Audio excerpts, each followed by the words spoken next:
বৃন্দাবন, তুমি দুয়ারে দুয়ারে গিয়ে বৃন্দাবন খোঁজো, বৃন্দাবন কাশী গিয়ে সুখ শান্তি পাবে না বন্ধু। যখন নিজের মনের মাঝেই তুমি বৃন্দাবন খুঁজে পাবে, যখন নিজের মনের মাঝেই তুমি ভগবান শ্রীকৃষ্ণকে খুঁজে পাবে, তখন তোমাকে বৃন্দাবনে অবধি আর কষ্ট করে যেতে হবে না। ভগবদ্গীতা পড়ে নিলে তুমি ঘরে বসে শ্রীকৃষ্ণকে অনুভব করতে পারবে।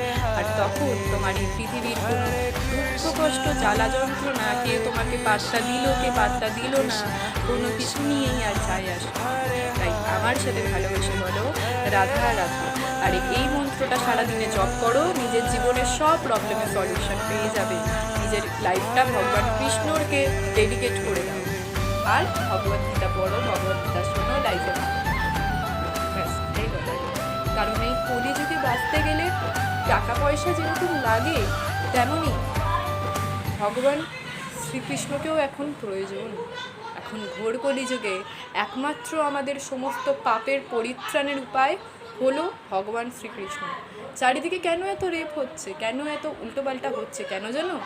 কারণ তাদের কাছে জ্ঞানের অভাব। জীবনে টাকা পয়সাটা সব কিছু হয় না বন্ধু।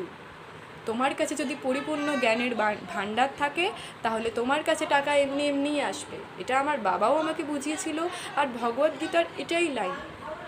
তো একবার জীবনে ভগবদ্গীতা পড়ে না, নিজের জীবনে শান্তি খুঁজে পেয়ে যাবে।